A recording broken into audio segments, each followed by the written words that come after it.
it's time for someone to say what we're all thinking. I'm Kat, and I'm that someone.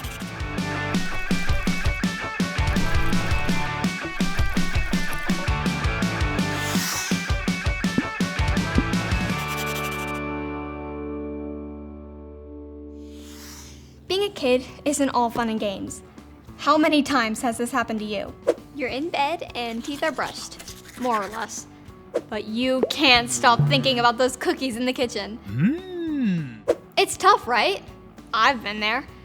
Thankfully, my mama knows me and she knew what I was thinking about. So she yelled from the kitchen, "Now may seem neat, but tomorrow's treat is way more sweet." And it was true. Not just because it rhymes, those cookies were way better as an afternoon snack. Hearing the right voice matters, and knowing where that voice is coming from matters. Something like this happened to a dude named Sam, or Samuel, as his mother preferred. He was an Israelite, because he was from Israel. That's how that works.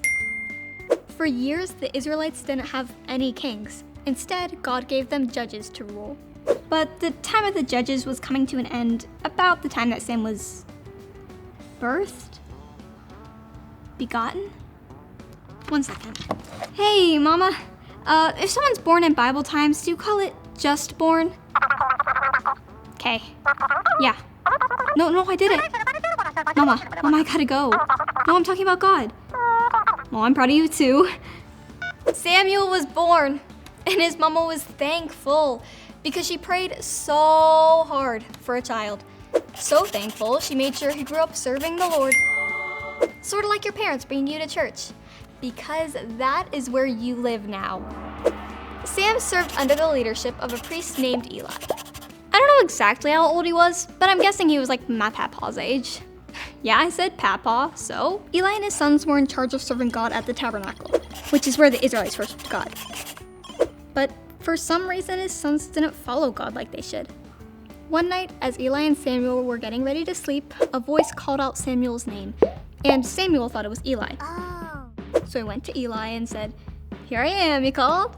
And Eli was about ready for bed himself, and he was like, "Kid, I didn't call you, go back to bed."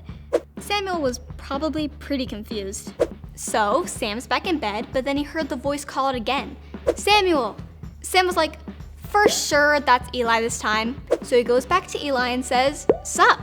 And Eli's confused and says, "Kid, I'm not gonna tell you again," which is what my mom would say.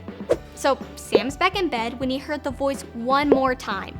I mean, he's gotta be laying there like, I gotta go. I can't not go. So one more time, Sam went to Eli. See, Sam wasn't catching on, but Eli figured it out. So he told Sam what to do if he heard the voice again. So Samuel laid back down and the voice spoke, "Samuel, Samuel." And Sam did as Eli told him. He said, "Speak, Lord, I am your servant and I am listening." Eli knew it was God speaking to Samuel. That's like us. Sometimes we can miss that God's speaking. So God gave Sam a message. He said Eli's sons had been disobeying him and Eli hadn't done anything about it. God then told Sam his plan to discipline Eli and his sons. Sam listened to every word and passed on the hard message to Eli, which I'm guessing was like a very uncomfortable conversation. But that was just the beginning. Now that Samuel knew it was God, he grew up listening for God. And people all around began to recognize that Samuel was a prophet. He's proof that God isn't silent. He speaks. And it's not always going to be something you want to hear. Like he might tell you to forgive someone who did you wrong, or love those who aren't loving you. Or don't break your brother's bike even though he said your haircut looked like a porcupine. God may not speak out loud like he did for Samuel. He may speak through the Bible or worship or through his creation, or even other people. God still speaks to us today and we need to be listening. Whoop, Mom's calling. Think about this stuff. I gotta go.